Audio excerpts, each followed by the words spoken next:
Andy Burnham running for Parliament. The former member stood aside so that Burnham could run for Parliament, and not just run for Parliament, but so he could essentially be a heat-seeking missile heading straight for Keir Starmer's job. So by-election day in the United Kingdom, there were count them, three by-elections on Thursday, the 18th of June. One in England, that is the one that most people are going to be talking about on Friday. The other two were in Scotland, and there were actually some interesting results there. But I really don't think that we can go any further on this subject without talking about the Makerfield by-election. This was the by-election of the night to watch. If you only paid attention to one out of the three, this would have been the one that you pay attention to, because this was a Labour seat and you had a Labour MP stand aside so that the mayor of Greater Manchester, a former member of Parliament, a former Labour cabinet minister, Andy Burnham, running for Parliament. The former member stood aside so that Burnham could run for Parliament, and not just run for Parliament, but so he could essentially be a heat-seeking missile heading straight for Keir Starmer's job. And there was some concern going into this election that this was a little bit more of a marginal seat and that Reform was doing really well in the local elections here. So some people were freaking out that Labour was going to lose the seat, or, this could be a black eye for Labour, especially if that happens. Well, guess what? Labour won. Andy Burnham specifically. He won, and not only did he win, as you can see with the results here, we only have the top two here, but we'll go a little bit down the list verbally. Andy Burnham got almost 55% of the vote, and this was in a pretty high turnout for a by-election. The turnout was almost 59%. Andy Burnham getting just short of 25,000 votes. For a by-election, that is a lot of votes. So Burnham increasing the Labour vote share by almost 10 points. Whereas Rob Kenyon, the Reform candidate, some in Reform were hopeful earlier in the campaign that he would have a shot.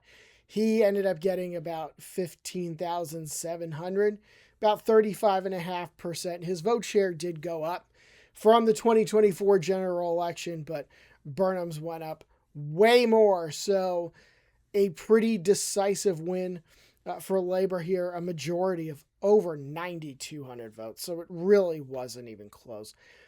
And now in third place, this is interesting. So Restore Britain.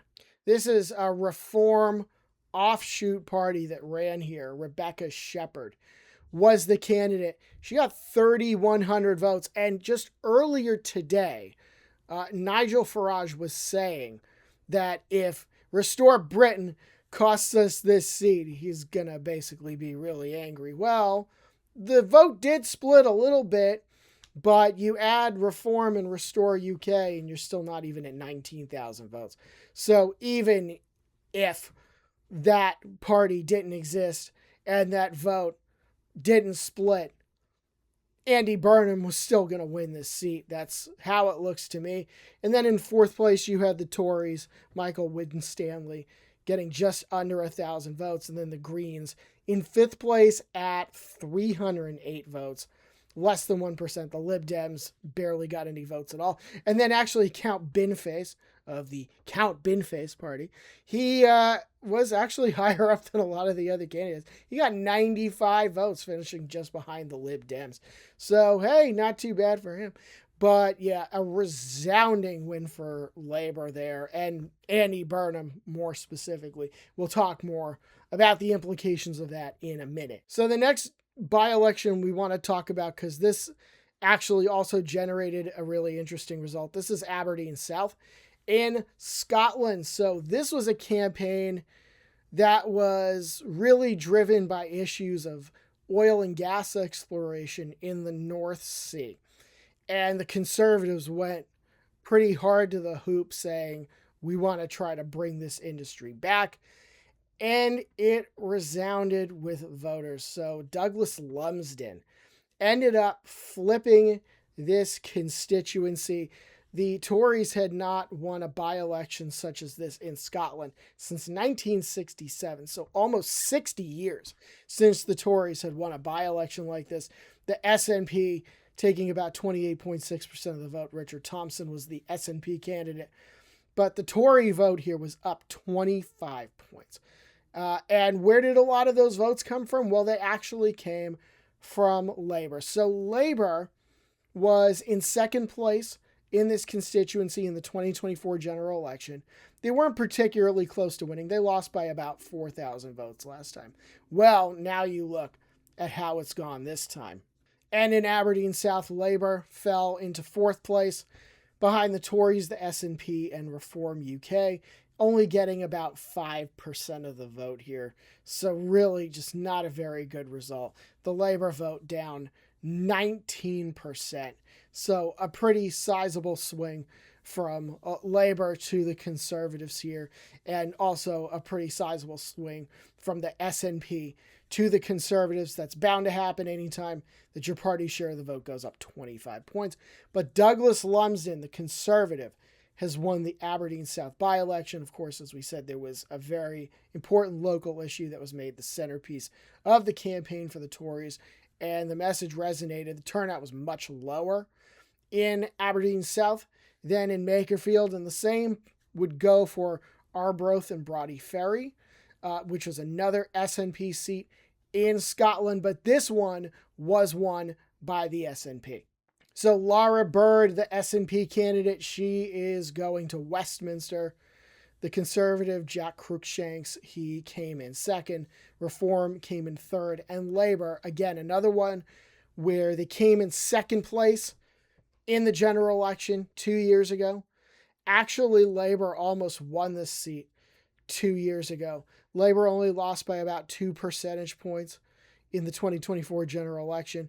They only lost the seat by, it was less than 900 votes, the SNP margin of victory. But now you see what has happened here. Labour, just like in Aberdeen South, has collapsed into fourth place. Their vote share went down 18%. So Labour in fourth place on 15% of the vote.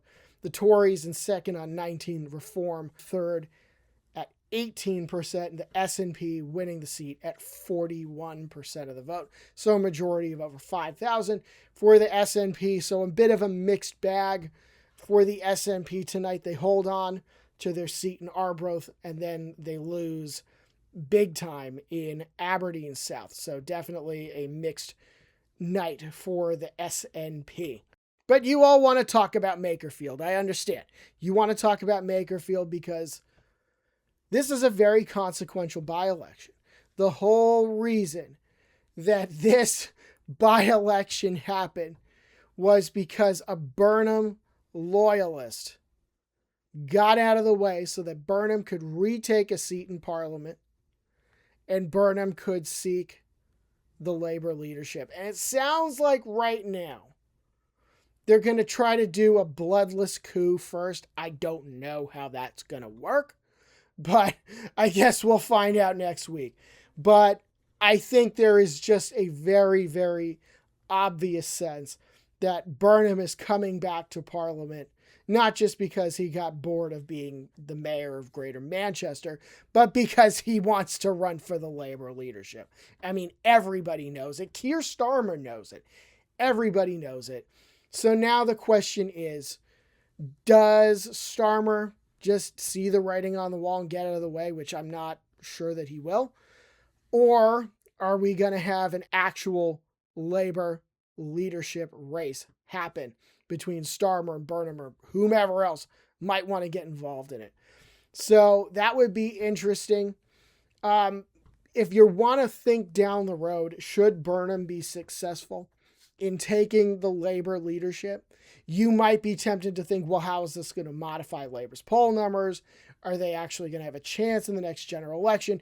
If Burnham wins the Labour leadership, is he going to pull the trigger on a new general election to get a fresh mandate? Which, I mean, I think that would be a little unwise considering Labour's sitting on over 400 seats right now, would almost certainly drop from that. I would think that you would want to hold on to a majority that large as long as possible, but we don't know. But then again, there's also the possibility that Starmer will win.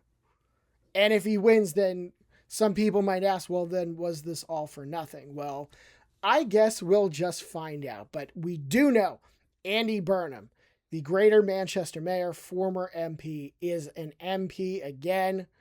And he has his sights set on number 10. There's no two ways about it. That's the whole reason this by-election happened.